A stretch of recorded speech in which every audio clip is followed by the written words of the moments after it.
ഇനി വളരെ ഇമ്പോർട്ടൻ്റ് ആയിട്ടുള്ള ഒരു വിഷയമാണ് ജെൻസി പ്രൊട്ടസ്റ്റ്. ഈ ജെൻസി പ്രൊട്ടസ്റ്റ് എന്ന് ഉദ്ദേശിക്കുന്നത് വെച്ചാൽ ന്യൂ ജെൻ പ്രൊട്ടസ്റ്റ് ആണ് ഉദ്ദേശിക്കുന്നത്. അതായത് ഈ ജെൻസി എന്ന് പറയുന്ന ആ ഒരു ജനറേഷൻ എന്ന് പറഞ്ഞാൽ 2000-ന് ശേഷം ജനിച്ച കുട്ടികളെയാണ് ഉദ്ദേശിക്കുന്നത്. അപ്പോൾ ഇപ്പോൾ നിലവിൽ ഒരു 25 വയസ്സ് പ്രായമുള്ള കുട്ടികൾ, അവരാണ് യുവാക്കൾ എന്നുള്ള നിലയിൽ ഒരു യങ് പ്രൊട്ടസ്റ്റ്, അതാണ് അവർ ആലോചിക്കുന്നത്. അപ്പം ഒരു 90-കൾക്ക് ശേഷം ജനിച്ച ആൾക്കാർ മുതൽ ജെൻസി എന്ന് പറഞ്ഞു കഴിഞ്ഞാൽ അതിൻ്റെ ഉള്ളിൽ പെടും. അപ്പോൾ ഇവർക്കൊക്കെ വളരെ ഇമ്പോർട്ടൻ്റ് ആയിട്ടുള്ള 2-3 പോയിന്റുകൾ പറയാനുണ്ട്. ഈ പ്രൊട്ടസ്റ്റും കാര്യങ്ങളൊക്കെ നല്ലത് തന്നെയാണ്, ഇല്ല എന്ന് ഞാൻ എവിടെയും പറയുന്നില്ല. അതൊക്കെ ഒരു ഡെമോക്രസിയുടെ ഒരു ഇമ്പോർട്ടൻ്റ് ആയിട്ടുള്ള ഒരു ഭാഗമാണ് ഈ പ്രൊട്ടസ്റ്റ് എന്ന് പറയുന്നത്. അത് സമാധാനമായിട്ട് പ്രൊട്ടസ്റ്റ് ചെയ്യുക, അത്രേ ഉള്ളൂ. അല്ലാതെ ജീവൻ നഷ്ടപ്പെടുന്ന രീതിയിലുള്ള പ്രൊട്ടസ്റ്റ് ഒന്നും നടത്തേണ്ട ആവശ്യമില്ല. അതാണ് എൻ്റെ ഒരു അഭിപ്രായം. എല്ലാ കാലത്തും യുവാക്കൾ ഈ രീതിയിലുള്ള പ്രതിഷേധങ്ങൾ നടത്താറുണ്ട്. അതിന് എക്സാമ്പിളായിട്ട് വേണമെങ്കിൽ അറബ് വസന്തം വേണമെങ്കിൽ നമുക്ക് അതിനെക്കുറിച്ച് ഒന്ന് പറയാം. അതുപോലെ തന്നെ ഇപ്പോൾ റീസെൻ്റ് ആയിട്ട് നടന്നു വരുന്ന ജെൻസി പ്രൊട്ടസ്റ്റ് എന്ന് പറഞ്ഞു കഴിഞ്ഞാൽ ഇപ്പം നമ്മൾ കണ്ടതാണ് ശ്രീലങ്കയിൽ രജപക്സെ ഫാമിലി എങ്ങനെയാണ് അവിടെ നിന്ന് ഭരണമൊഴിഞ്ഞു പോയത്. അതുപോലെ തന്നെ മൊറോക്കോയിൽ ഇപ്പോൾ സംഭവിച്ചുകൊണ്ടിരിക്കുന്നത്, ഇന്തോനേഷ്യ, ഫിലിപ്പൈൻസ്, മഡഗാസ്കർ, പിന്നെ ഏറ്റവും അടുത്തായിട്ട് ബംഗ്ലാദേശിൽ, നേപ്പാൾ, ഇതെല്ലാം നമ്മൾ കണ്ടതാണ്. ഇതിൻ്റെ തുടർച്ചയായിട്ടാണ് ലഡാക്കിൽ ഇതേപോലെ ഒരു എഡ്യൂക്കേഷണൽ ഇൻസ്റ്റിറ്റ്യൂഷനിൽ വളരെ ഇൻഫ്ലുവൻഷ്യൽ ആയിട്ടുള്ള സോനം വാങ്ചുങ് എന്ന് പറഞ്ഞ ഒരു വ്യക്തിയെ വെച്ചിട്ട് ഇന്ത്യക്കുള്ളിൽ ലഡാക്കിൽ സ്റ്റാർട്ട് ചെയ്യാൻ ശ്രമിച്ചത്. ഇന്ത്യ എന്ന് പറഞ്ഞ ആ ഒരു മഹാരാജ്യത്തെ ഒട്ടാകെ ആ ഒരു ജെൻസി പ്രൊട്ടസ്റ്റ് അങ്ങ് കൊണ്ടുവന്ന് കളയാമെന്ന് വിചാരിച്ചു. പക്ഷേ അത് അട്ടർ ഫ്ലോപ്പ് ആയിരുന്നത്, ഫെയിലിയർ ആയി. ഇതിന്റെ പുറകിലുള്ള ഒരു യാഥാർത്ഥ്യം നമ്മളൊന്ന് മനസ്സിലാക്കേണ്ടതുണ്ട്. എന്താണ് ജെൻസി പ്രൊട്ടസ്റ്റ്? ഇത് ജെൻസി പ്രൊട്ടസ്റ്റ് എന്ന് പറഞ്ഞാൽ ഇപ്പം മാത്രമല്ല, ഇപ്പം ജെൻസി ഇത് പേര് കൊടുത്തിരിക്കും, അത്രേ ഉള്ളൂ. അപ്പോൾ ഇതിന്റെ ചരിത്രപരമായിട്ടുള്ള കാര്യം നമ്മൾ നോക്കണമെന്നുണ്ടെങ്കിൽ അറബ് സ്പ്രിംഗ് എടുത്ത് നിങ്ങൾ നോക്കൂ. അതായത് അറബ് വസന്തം. ഈ അറബ് വസന്തം സ്റ്റാർട്ട് ചെയ്തത് എങ്ങനെയാണ്? ഈ അറബ് വസന്തം സ്റ്റാർട്ട് ചെയ്യുന്നത് ഒരു വ്യക്തി തുടങ്ങുന്ന, ഒരു ഇൻഡിവിജ്വൽ ആയിട്ടുള്ള ഒരു വ്യക്തി തുടങ്ങുന്ന ഒരു അനോണിമസ് FB പോസ്റ്റ് മാത്രമല്ല, ഒരു പേജ്, ഒരു അനോണിമസ് പേജ് തുടങ്ങുന്നുണ്ട്. ആ പേജിൽ ഇടുന്ന പോസ്റ്റിൽ നിന്നാണ് ഈ അറബ് വസന്തം എന്ന് പറഞ്ഞിട്ട് ഈജിപ്തിന്റെ ഭരണത്തിനെ തന്നെ അട്ടിമറിച്ച ആ ഒരു സംഭവം. അത് അറബ് മേഖലയിൽ മൊത്തം പടർന്ന് പന്തലിച്ച രംഗമാണ് നമുക്ക് കാണാൻ കഴിഞ്ഞത് 2010-11 ആ ഒരു കാലഘട്ടങ്ങളിൽ. അപ്പൊ അതിനെയും വേണമെങ്കിൽ ജെൻസി പ്രൊട്ടസ്റ്റ് തന്നെയാണ് വിളിക്കാം, കാരണം അന്നത്തെ ഒരു യുവതലമുറ, അത്രേ ഉള്ളൂ. ഇപ്പൊ ഇന്നത്തെ യുവതലമുറയ്ക്ക് ജെൻസി എന്ന് പേര് കൊടുത്തിരിക്കുന്നു, അത്രേ ഉള്ളൂ. നിങ്ങളുടെ വീടുകളിലൊക്കെ ജെൻസി കിഡ്സ് ഉണ്ടെങ്കിൽ നിങ്ങൾ തീർച്ചയായിട്ടും അവരുമായിട്ട് സംവാദിച്ചു കഴിഞ്ഞാൽ നിങ്ങൾക്ക് മനസ്സിലാക്കാൻ പറ്റും. അഗ്രസീവായിട്ടുള്ള പ്രതികരണ ശേഷിയുള്ള ഒരു പ്രായമാണ്, കാരണം എക്സ്പീരിയൻസ് കുറവായിരിക്കും. അപ്പോൾ അതുകൊണ്ട് പക്വതയും കുറച്ച് കുറവായിരിക്കും. അപ്പോൾ അതുകൊണ്ട് തന്നെ ഈ പ്രൊട്ടസ്റ്റ് എന്ന് പറയുമ്പോഴത്തേക്കും കാര്യപ്രാപ്തിയോട് കൂടിയാണോ ഈ നടക്കുന്നത് എന്നുള്ളതിലുപരിയായിട്ട് അന്നത്തെ ആവശ്യത്തിന് വേണ്ടിയിട്ടുള്ള പ്രതിഷേധമായിരിക്കും വളരെയധികം ശക്തിയായിട്ട് മുന്നോട്ട് വരുന്നത്. യുവാക്കളുടെ ഇടയിൽ ഹരം കൊള്ളിക്കത്തക്ക രീതിയിലുള്ള ഒരു വിഷയം എന്ന് പറഞ്ഞാൽ ജോലി, അൺഎംപ്ലോയ്മെന്റ്, അതൊരു വലിയ വിഷയമാണ്. കാരണം പഠിച്ചിറങ്ങി ജോലിക്ക് വേണ്ടി തകൃതിയായിട്ട് ജോലി അന്വേഷിച്ചുകൊണ്ടിരിക്കുന്ന ഒരു സമയമാണ്. അപ്പോൾ ആ സാഹചര്യത്തിൽ PSC എഴുതി ജോലി നേടണോ, അല്ലെങ്കിൽ നാട് വിട്ടുപോയി പൈസ ഉണ്ടാക്കണോ, അല്ലാന്നുണ്ടെങ്കിൽ നമുക്ക് ഗവൺമെന്റിൽ തന്നെ വേറെ ഏതെങ്കിലും ജോലി കിട്ടുമോ, അല്ലെങ്കിൽ പ്രൈവറ്റ് കമ്പനിയിൽ ജോലി ചെയ്യണോ, അങ്ങനെ ജോലിക്ക് കയറിയാൽ തന്നെയും എല്ലാ സ്ഥലത്തും എക്സ്പീരിയൻസ് എന്ന് പറഞ്ഞുകൊണ്ട് എക്സ്പീരിയൻസ് ഉണ്ടോ, എന്നാൽ മാത്രമേ ഇത്ര പാക്കേജ് കിട്ടൂന്ന് വിലപേശൽ നടത്തിക്കൊണ്ടിരിക്കുന്ന ഒരു പ്രായമായിരിക്കും. അപ്പോൾ ആ സമയത്ത് തീർച്ചയായിട്ടും ഇതേപോലെ ജെൻസി പ്രൊട്ടസ്റ്റ് എന്ന് പറഞ്ഞിട്ട് രാജ്യത്ത് നടക്കുന്ന എന്തെങ്കിലുമൊക്കെ ചെറിയ ചെറിയ വിഷയങ്ങൾ എടുത്തിട്ട് കഴിഞ്ഞാൽ അതിലങ്ങ് ആളിക്കത്തും. ഇതാണ് ഇതിൻ്റെ ഒരു ടെക്നിക്ക്. ഈ ടെക്നിക്ക് കാലാകാലങ്ങളായിട്ട് വേണ്ടപ്പെട്ട ആൾക്കാർ വേണ്ട രീതിയിൽ ഇത് ഉപയോഗപ്പെടുത്തുന്നുണ്ട്. അതിന് ഇരയാവാതിരിക്കുക എന്നുള്ളതാണ് ഇപ്പോഴത്തെ ജെൻസി കിട്ടുകൾ നോക്കേണ്ടത്. എന്തുകൊണ്ടാണ് നമ്മൾ അതിൽ പെടാതിരിക്കാൻ വേണ്ടിയിട്ട് പറയുന്നത്?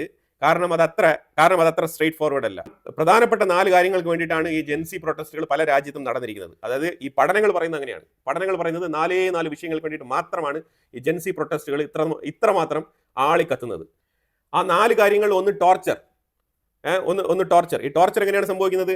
ആ അന്നത്തെ നിലവിലുള്ള ആ ഒരു ഭരണകൂടം പോലീസ് സിസ്റ്റം വെച്ചിട്ട് പൊതുജനങ്ങളെ ആക്രമിക്കുന്നത്, പൊതുജനങ്ങൾ പ്രൊട്ടസ്റ്റ് ചെയ്യാൻ പോകുമ്പോഴത്തേക്കും അവരെ അടിച്ചോടിക്കുന്നത്, ഏതെങ്കിലും ഇൻഡിവിജ്വൽ ആയിട്ടുള്ള വ്യക്തികളെ പിടിച്ചുകൊണ്ട് പോയിട്ട് പോലീസ് സ്റ്റേഷനിൽ വെച്ചിട്ട് കൊലപ്പെടുത്തുക, ഇതേപോലത്തെ പരിപാടികൾ, ഇതൊക്കെയാണ് ടോർച്ചറിംഗ് എന്ന് ഉദ്ദേശിക്കുന്നത്. ഇതേപോലത്തെ, അതായത് ഗവൺമെന്റിന്റെ അധികാരം കയ്യിലുണ്ട്, അതിന്റെ ഒരു സപ്പോർട്ട് ഉണ്ടെന്ന് കരുതിക്കൊണ്ട് എന്റെ പാർട്ടിയാണ് ഭരിക്കുന്നത്, അപ്പോൾ അതുകൊണ്ട് എനിക്ക് എന്തും ആവാമെന്നുള്ള ധാരണയുള്ള ചില പോലീസുകാർ, അതാണ് ഈ ടോർച്ചറിംഗ് കാറ്റഗറിയിൽ വരുന്നത്. രണ്ടാമത്തെ വിഷയം കറപ്ഷൻ. രണ്ടാമത്തെ വിഷയം കറപ്ഷൻ. അത് പ്രത്യേകിച്ച് ഞാൻ എക്സ്പ്ലെയിൻ ചെയ്യേണ്ട കാര്യമില്ല. കറപ്ഷൻ എന്താണെന്നുള്ളത് വളരെ വ്യക്തമായിട്ട് അറിയാവുന്ന ആൾക്കാരായിരിക്കും നമ്മുടെ നാട്ടുകാരെല്ലാം. മൂന്നാമത്തെ വിഷയമാണ് അൺഎംപ്ലോയ്മെന്റ്. ഈ അൺഎംപ്ലോയ്മെന്റ് എന്ന് പറഞ്ഞു കഴിയുമ്പോഴത്തേക്കും ഞാൻ ഓൾറെഡി പറഞ്ഞിട്ടുണ്ട്, അത് പഠിച്ചിട്ട് ജോലി ഇല്ലാതിരിക്കുന്ന ഒരു അവസ്ഥ. പഠിച്ച എല്ലാവർക്കും ജോലി കിട്ടണം എന്നില്ല. പിന്നെ എല്ലാവർക്കും ജോലി കൊടുത്തുകൊണ്ടുള്ള ഒരു രാജ്യവും ഇല്ല ലോകത്ത്. അതേപോലെ തന്നെ ഇൻജസ്റ്റിസ്, പൈസയുള്ളവന് ഒരു നീതി, പൈസ ഇല്ലാത്തവന് മറ്റൊരു നീതി. ഈ രീതിയിലുള്ള ഇൻജസ്റ്റിസ് നമ്മൾ തന്നെ നമ്മുടെ നാട്ടുമ്പുറത്ത് നമുക്ക് കാണാൻ കഴിയും. പൈസ ഉള്ളവർക്കുള്ള ഡീലിങ്സും കാര്യങ്ങളൊക്കെ വേറെ രീതിയിലാണ്, പൈസ ഇല്ലാത്തവനെ ഡീൽ ചെയ്യുന്നത് വേറെ രീതിയിലാണ്.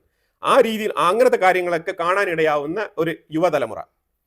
ഈ 4 വിഷയങ്ങളിലാണ് എല്ലാ രാജ്യങ്ങളിലും ഏതെങ്കിലും ഒരു വിഷയത്തിൽ ചെറുതായിട്ടൊരു പാളിച്ച സംഭവിക്കുമ്പോഴാണ്, അതൊരു കറക്റ്റ് ടൈമിലാണ് ആ സ്പാർക്ക് ഉണ്ടാകുന്നെങ്കിൽ അത് ആളിക്കത്തും, അത് വലിയ രീതിയിൽ ഒരു പ്രൊട്ടസ്റ്റ് ആയിട്ട് തന്നെ മാറും. ഫോർ എക്സാമ്പിൾ ജിഷ വധ കേസ്, ഇതേപോലത്തെ കേസുകൾ, ഇതൊക്കെയാണ് എക്സാമ്പിൾ ആയിട്ട് നമ്മൾ മനസ്സിലാക്കേണ്ടത്. ഇതേപോലെ സംഭവമാണ് ഹൊസ്നി മുബാറക് എന്ന് പറയുന്ന ഈജിപ്ഷ്യൻ പ്രസിഡന്റിനെതിരെ ഉണ്ടായ ഈ അറബ് വസന്തം സ്റ്റാർട്ട് ചെയ്ത ഈജിപ്തിലെ തെഹ്രീർ സ്ക്വയറിൽ ഉണ്ടായ ഒരു പ്രതിഷേധം. ഈ തെഹ്രീർ സ്ക്വയറിൽ ഉണ്ടായ പ്രതിഷേധം എങ്ങനെയാണ് രൂപപ്പെട്ടെന്ന് പറഞ്ഞു കഴിഞ്ഞാൽ വായൽ ഗാനിം എന്ന് പറഞ്ഞ ഒരു യുവാവ് ഈജിപ്ഷ്യനാണ്. ഇയാൾ അമേരിക്കയിൽ ഹയർ എഡ്യൂക്കേഷൻസ് ഒക്കെ കഴിഞ്ഞിട്ട് മിന റീജിയനിലേക്കുള്ള മാർക്കറ്റിംഗ് ഹെഡായിട്ട് ജോയിൻ ചെയ്യുകയാണ്. ഈ മിന എന്ന് പറയുന്നത് മിഡിൽ ഈസ്റ്റുമായിട്ട് ബന്ധപ്പെട്ട ആ ഒരു മിന റീജിയൻ എന്ന് പറയുന്നത് മിഡിൽ ഈസ്റ്റ് റീജിയനെയാണ് ഈ മിന എന്ന് പറയുന്നത്. ഈ മിഡിൽ ഈസ്റ്റിലുള്ള രാജ്യങ്ങളെല്ലാം ചേർന്ന ഒരു കൂട്ടായ്മയുടെ പേരാണ് മിന. അപ്പോൾ ഈ മിന റീജിയൻ മാർക്കറ്റിംഗ് ഹെഡായിട്ട് ഇയാൾ ഒന്ന് ജോയിൻ ചെയ്യുകയാണ്. അതേപോലെ അമേരിക്കയിൽ ഗൂഗിളിൽ വർക്ക് ചെയ്തുകൊണ്ടിരുന്ന വ്യക്തിയും കൂടിയാണ് ഈ ഒരു വായൽ ഗാനിം എന്ന് പറഞ്ഞ ഈ ഒരു വ്യക്തി. ഈ വ്യക്തി 2010 ഒരു അനോണിമസ് ആയിട്ട് ഒരു ഫേസ്ബുക്ക് പേജ് ഓപ്പൺ ചെയ്യാണ്. ആ പേജിൽ അന്നത്തെ ഈജിപ്തിൽ ഉണ്ടായിരുന്ന ആ പോലീസിന്റെ അനാസ്ഥ കൊണ്ട് ഖാലിദ് സയ്യിദ് എന്ന് പറഞ്ഞ ഒരു വ്യക്തി കൊല്ലപ്പെടുകയാണ്. അപ്പോൾ ഇയാൾ ഒരു പോസ്റ്റ് ഇടുകയാണ്, we all are stand for Khalid Sayyid എന്ന് പറഞ്ഞിട്ട്. ഖാലിദ് സയ്യിദിന് വേണ്ടിയിട്ട് നമ്മൾ നിലകൊള്ളുന്നു എന്നുള്ള രീതിയിലുള്ള ഒരു പോസ്റ്റാണ് ഇയാൾ ഇടുന്നത്. അനോണിമസ് ആയിട്ടുള്ള ഒരു പേജാണ്, ആരാണ് ഇട്ടതെന്ന് പോലെ അറിയത്തില്ല. ഒരു നിക് നെയിമിൽ ഒരു പോസ്റ്റ് ഇടുകയാണ്. ആ പോസ്റ്റ് വൈറലാകുന്നു. ഇതിനകത്ത് ആയിരക്കണക്കിന് ലക്ഷക്കണക്കിന് ആൾക്കാർ ഇതിനെ ഫോളോ ചെയ്യുന്നു. ഇതങ്ങ് സ്പ്രെഡ് ആവുന്നു. ഇത് വലിയ രീതിയിൽ കത്തിപ്പടരുന്നു. ഈ ഒരു ടാഗ് ലൈൻ, ഈ ഒരു ഹാഷ്ടാഗ് ഖാലിദ് സയ്യിദിന്റെ ഹാഷ്ടാഗ് കത്തിപ്പടരുകയാണ് ഈജിപ്തിന്റെ ഉള്ളിൽ. പോലീസിന്റെ അനാസ്ഥയാണ്, സർക്കാരിന്റെ കെടുകാര്യസ്ഥത, ഈ രീതിയിലുള്ള ടാഗ് ലൈനുകളെല്ലാം തന്നെ കത്തിപ്പടരുകയാണ് ഇതിന്റെ പുറകിൽ. നിങ്ങൾ ഇന്നത്തെ ഒരു ജെൻസി എന്ന് പറയുന്നതിനേക്കാൾ അന്നത്തെ ഒരു ജെൻസി നിങ്ങൾ വിചാരിച്ചോളൂ, 2010 ജെൻസി. ഇപ്പം ഇങ്ങനെ ഒരു പേജ് ക്രിയേറ്റ് ചെയ്ത് കഴിഞ്ഞാൽ ഈ പേജിൽ ഒരുപാട് ഫോളോവേഴ്സ് വരും. അതിനകത്ത് ഏറ്റവും കൂടുതൽ അഗ്രസീവായിട്ട് കുറേ ആൾക്കാർ വന്ന് പോസ്റ്റ് ഇടും ഈ പേജിൽ. അതായത് ഈ പേജ് ഫോളോ ചെയ്യുന്ന ഫോളോവേഴ്സ് വന്നിട്ട് ഇതുമായിട്ട് ബന്ധപ്പെട്ട് ഇതിലല്ലാതെ തന്നെ മറ്റു പല മേഖലകളിലും പോലീസിന്റെ അനാസ്ഥ മൂലം സംഭവിച്ച കാര്യങ്ങളെല്ലാം കൂടി ഈ പേജിനകത്ത് എടുത്തങ്ങ് പോസ്റ്റ് ചെയ്യാണ്. അപ്പോൾ അതിൽ അഗ്രസീവായിട്ട് പോസ്റ്റ് ചെയ്യുന്ന നിർണായകമായിട്ടുള്ള ടോപ്പ് ലെവലിലുള്ള ആൾക്കാരെ കണ്ടെത്തുകയാണ്. അങ്ങനെ ഒരു 100, 150, 200 ആൾക്കാരെ ലൈനപ്പ് ചെയ്യും. അങ്ങനെ ലൈനപ്പ് ചെയ്തിട്ട് ഇവരെ എല്ലാം തന്നെ ഇൻഡിവിജ്വലായിട്ട് ഇവരെ കോൺടാക്ട് ചെയ്തിട്ട് ഇവരെ കമ്മ്യൂണിക്കേറ്റ് ചെയ്തിട്ട് ഇവരെ കൊണ്ട് മറ്റു പേജുകൾ ഇതേപോലെ അനോണിമസ് പേജുകൾ ഓപ്പൺ ചെയ്യിപ്പിക്കുക. എന്നിട്ട് ആ പേജുകളും കൂടി ഇങ്ങനെ സ്പ്രെഡ് ചെയ്യുക. അപ്പോൾ ഇങ്ങനെ സ്പ്രെഡ് ചെയ്യുമ്പോഴത്തേക്കും ഈ ഓരോ പേജിലും അഗ്രസീവ് ആയിട്ടുള്ള ഫോളോവേഴ്സ്, ഈ സിമ്പത്തൈസേഴ്സിനെയാണ് ഇവർ സെലക്ട് ചെയ്ത് റിക്രൂട്ട് ചെയ്യുന്നത്. ഈ റിക്രൂട്ട് എല്ലാം തന്നെ ഓൺലൈനാണ്. ആരാണ് റിക്രൂട്ട് ചെയ്യുന്നത് പോലും അറിയത്തില്ല. കാരണം കംപ്ലീറ്റ് ചാറ്റിംഗ് കാര്യങ്ങളൊക്കെ ആണല്ലോ, ഫുൾ കമ്മ്യൂണിക്കേഷൻ, പിന്നെ ഫർദർ ഇമെയിലിലൂടെ. അപ്പോൾ അങ്ങനെ ഇവർ ഈ സിമ്പത്തൈസേഴ്സിനെ കണ്ടെത്തി സെലക്ട് ചെയ്ത് അവരെ ചൂസ് ചെയ്ത് പിക്ക് ചെയ്ത് കൃത്യമായിട്ട് ഇനിയും പേജുകൾ ക്രിയേറ്റ് ചെയ്ത് ഇതങ്ങ് സ്പ്രെഡ് ചെയ്യാണ്.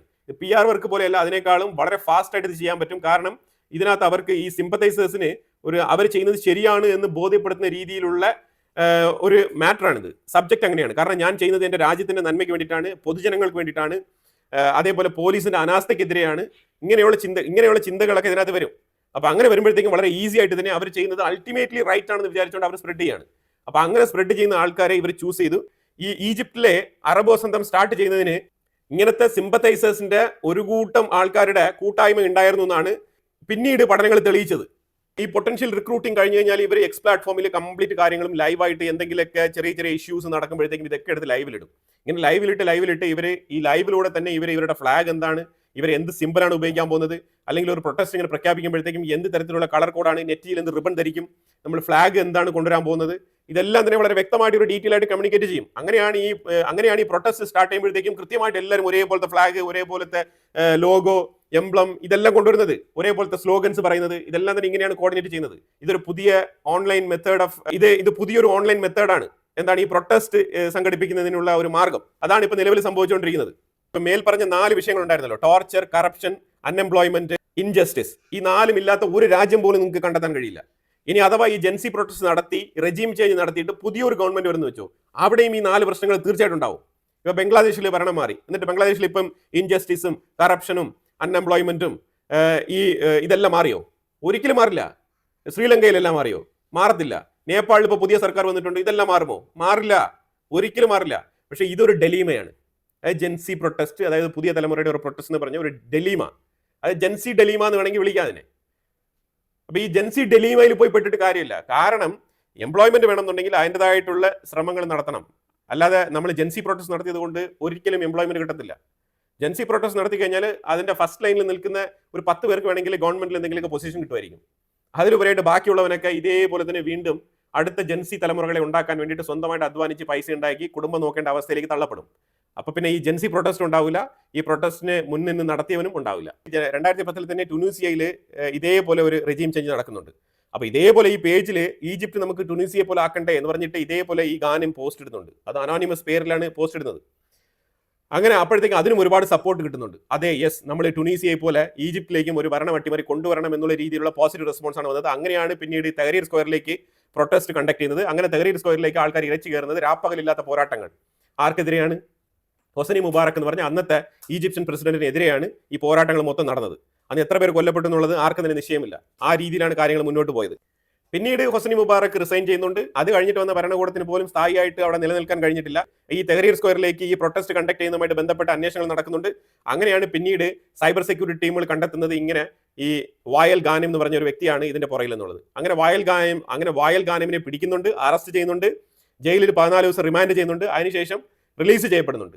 ഈ 14 ദിവസം കഴിഞ്ഞ് റിലീസ് ചെയ്ത ഈ വ്യക്തി പിന്നെ അമേരിക്കയിലോട്ടാണ് പോകുന്നത്. ഈ വായൽ ഗാനം എന്ന് പറഞ്ഞ അറബ് വസന്തം ഉണ്ടാക്കിയ ഈ വ്യക്തിക്കെതിരെ ഗൂഗിളുമായിട്ട് ബന്ധപ്പെട്ട അന്വേഷണം നടത്തിയപ്പോഴത്തേക്കും ഗൂഗിൾ പറഞ്ഞത് വായൽ ഗാനം എന്ന് പറഞ്ഞൊരു വ്യക്തി എന്താണ് ചെയ്യുന്നത്, പേഴ്സണലായിട്ട് അയാൾ എന്ത് ചെയ്യുന്നു എന്നുള്ളത് ഞങ്ങളെ ബാധിക്കുന്ന വിഷയമല്ല. ഞങ്ങളെ സംബന്ധിച്ചിടത്തോളം അയാൾ ഒരു എംപ്ലോയി ആണ്, വരുന്നു, വർക്ക് ചെയ്യുന്നു, അയാൾ പോകുന്നു. ഇനിയിപ്പോൾ നോക്കേണ്ടത് പറഞ്ഞാൽ ഓഫീസിലിരുന്ന് സോഷ്യൽ മീഡിയയിൽ പോസ്റ്റ് ചെയ്യുന്നത് വരെ ഒരു ഒഫൻസീവായിട്ട് മാറാനുള്ള സാഹചര്യമുണ്ട് ഇനി വരും കാലങ്ങളിൽ. കാരണം ഓഫീസ് ടൈമിൽ ഇരുന്നുകൊണ്ട് എന്തുകൊണ്ടാണ് സോഷ്യൽ മീഡിയയിൽ പോസ്റ്റ് ചെയ്യുന്നത് എന്നുള്ളൊരു ചോദ്യം കൂടി വരും. കാരണം ഓഫീസിലെ ഇന്റർനെറ്റാണ് ഉപയോഗിക്കുന്നത്, അത് ഇല്ലീഗലാണ്. നിങ്ങളുടെ സ്വന്തമായിട്ടുള്ള അഭിപ്രായ പ്രകടനം നിങ്ങളുടെ സോഷ്യൽ വെബ്സൈറ്റിൽ നടത്തണമെന്നുണ്ടെങ്കിൽ, നിങ്ങളുടെ സോഷ്യൽ മീഡിയയിൽ നടത്തണമെന്നുണ്ടെങ്കിൽ നിങ്ങളുടേതായിട്ടുള്ള ലീഗലി നിങ്ങളുടെ സിം കാർഡിലുള്ള ഇന്റർനെറ്റ് വെച്ചിട്ടോ അല്ലെങ്കിൽ നിങ്ങളുടെ പേഴ്സണൽ വൈഫൈ വെച്ചിട്ടൊക്കെ ചെയ്യേണ്ട കാലഘട്ടങ്ങൾ വരും. ഇത്തരം നിയമങ്ങളൊക്കെ നാട്ടിൽ വരും. അപ്പൊ ആ രീതിയിൽ വളരെ സെൻസിറ്റീവ് ആയിട്ട് കാര്യങ്ങൾ മാറിക്കൊണ്ടിരിക്കുകയാണ്. വായൽ ഗാനിം എന്ന് പറഞ്ഞ ഈ വ്യക്തിയെ അറസ്റ്റ് ചെയ്തതോടുകൂടി ഈജിപ്തിൽ ഇയാൾ ഒരു വലിയ പുള്ളിയായിട്ട് മാറുകയാണ്. ഒരു ഫേമസ് ആയിട്ടുള്ള ഒരു ലീഡർ എന്നുള്ളൊരു പദവിയിലേക്ക് ഇയാൾ വരികയാണ്. അപ്പൊ അതുകൊണ്ട് അത് കഴിഞ്ഞിട്ട് ഇയാൾ അറസ്റ്റ് ചെയ്ത് ഇയാൾ റിലീസ് ചെയ്ത് വലിയൊരു റിഫോമർ എന്നുള്ള നിലയിലൊക്കെയാണ് ഇയാൾ അമേരിക്കയിലോട്ട് പോകുന്നത്. അവിടെ പോകുമ്പോഴത്തേക്കും ശരിക്കും ഇയാൾക്ക് ജോൺ എഫ് കെനഡിയുടെ കറേജിനുള്ള അവാർഡാണ് കൊടുക്കുന്നത് അമേരിക്ക. കറേജിനുള്ള അവാർഡ് ആരാണ് കൊടുക്കുന്നത്? അമേരിക്ക കൊടുക്കുന്നു. അതുപോലെ വേൾഡ് എക്കണോമിക് ഫോറം കൊടുക്കുകയാണ് അവാർഡ്. യങ് ഗ്ലോബൽ ലീഡർ ഈ ടാഗ്ലൈനാണ് കൊടുത്തത്. ഈ ഒരു അവാർഡാണ് വേൾഡ് എക്കണോമിക് ഫോറം കൊടുത്തത്. ടൈംസ് മാഗസീനിൽ ഇയാളുടെ പടം പ്രിന്റ് ചെയ്ത് വരികയാണ്. എന്തായിട്ടാണ്? ആ വർഷത്തെ ടോപ്പ് 10 ഇൻഫ്ലുവൻസറിന്റെ ലിസ്റ്റിൽ ഇയാളുടെ പേര് വരികയാണ്. ഈജിപ്തിന്റെ അന്നത്തെ ഹൊസ്നി മുബാറക് എന്ന് പറഞ്ഞ ആ ഒരു പ്രസിഡന്റ് അമേരിക്കയ്ക്ക് എതിരായിട്ടുള്ള നയങ്ങൾ എടുക്കുന്ന ആളായിരുന്നു. അപ്പൊ അതുകൊണ്ട് അമേരിക്കയ്ക്ക് അയാളെ മാറ്റണം എന്നുള്ള താല്പര്യമുള്ളത് കൊണ്ട് അമേരിക്ക ഈ വായൽ ഗാനിമിനെ ഒരു ഏജന്റായിട്ട് യൂസ് ചെയ്തിരുന്നു എന്നുള്ള അലിഗേഷൻസ് ഒക്കെ ഇപ്പോഴും നിലനിൽപ്പുണ്ട്. ഇപ്പൊ അമേരിക്കയ്ക്ക് പോയ വ്യക്തിയാണ്. പിന്നീട് വായൽ ഗാനം എവിടെ പോയി, അയാൾ ഇപ്പൊ എന്ത് ചെയ്യുന്നു, അമേരിക്കയിൽ തന്നെ ഉണ്ടോ, ഇപ്പൊ ഏതെങ്കിലും സോഷ്യൽ മീഡിയയിൽ ആക്റ്റീവ് ആണെന്ന് വെച്ച് കഴിഞ്ഞാൽ അറിയില്ല. അങ്ങനത്തെ ഒരു വ്യക്തി ഉണ്ടോ എന്ന് തന്നെ ഇപ്പൊ നമുക്ക് അറിയില്ല. അതാണ് അവസ്ഥ. ഇതേപോലത്തെ അട്ടിമറികൾ, റെജീം ചേഞ്ചുകളെല്ലാം തന്നെ പല കാലഘട്ടങ്ങളിലായിട്ട് പല ആൾക്കാർ നടത്താറുണ്ട്. അതിന്റെ പേര് ചിലപ്പോൾ ജെൻസി പ്രൊട്ടസ്റ്റ് എന്നോ അറബ് വസന്തം എന്നോ ഇങ്ങനെയുള്ള പല പേരുകളിലൊക്കെ ഇത് അറിയപ്പെടും. ഇപ്പോഴത്തെ യുവാക്കൾ മനസ്സിലാക്കേണ്ട കാര്യം ഈ 4 കാര്യങ്ങൾ: കറപ്ഷൻ, അൺഎംപ്ലോയ്മെന്റ്, ഇൻജസ്റ്റിസ്, ടോർച്ചർ. ഈ 4 കാര്യങ്ങൾക്ക് വേണ്ടിയിട്ടാണ് ഏതെങ്കിലും പ്രൊട്ടസ്റ്റ് രൂപപ്പെടുന്നുണ്ടെങ്കിൽ നിങ്ങൾ മുന്നോട്ട് ഇറങ്ങുന്നതിന് മുമ്പ് ഒന്ന് ആലോചിച്ചിട്ട് ഇത് റീസണബിൾ ആണോ? നമ്മൾ പ്രൊട്ടസ്റ്റ് ചെയ്ത് ഇപ്പം ഈ ഒരു ഭരണമാറ്റം വരുത്തിയാൽ തന്നെയും ഈ 4 കാര്യങ്ങൾക്കും പെർമനന്റ് ആയിട്ടൊരു സൊല്യൂഷൻ ഉണ്ടാക്കാൻ പറ്റുമോ? ഈ 4 കാര്യങ്ങൾക്കും സൊല്യൂഷൻ ഉണ്ടാക്കിയ ഏതെങ്കിലും ഒരു ലോകരാജ്യം ഉണ്ടോ എന്നുള്ളതൊക്കെ ഒന്ന് ആലോചിച്ചിട്ട് വേണം ഈ ജെൻസി പ്രൊട്ടസ്റ്റിനൊക്കെ ഇറങ്ങാൻ. പ്രൊട്ടസ്റ്റ് ഒക്കെ നല്ലത് തന്നെയാണ്. കാര്യമായിട്ടുള്ള കാര്യങ്ങൾക്ക് സമാധാനമായിട്ട് പ്രൊട്ടസ്റ്റ് ചെയ്യുന്നത് നല്ലതാണ്. അത് ജനാധിപത്യ രാജ്യത്തിലെ ഒരു പൗരന്റെ അവകാശമാണ് പ്രൊട്ടസ്റ്റ് എന്നൊക്കെ ഉള്ളത്. അപ്പോൾ അതിൻ്റെതായിട്ടുള്ള രീതിയിൽ മുന്നോട്ട് പോവുക എന്ന് മാത്രം പറഞ്ഞുകൊണ്ട് ഞാൻ ഈ വീഡിയോ അവസാനിപ്പിക്കുകയാണ്. ഇതിനെക്കുറിച്ചുള്ള അഭിപ്രായങ്ങൾ കമന്റ് ബോക്സിൽ രേഖപ്പെടുത്തുക. കൂടുതൽ വാർത്തകളുമായിട്ട് അടുത്ത വീഡിയോയിൽ വരാം. Thank you so much.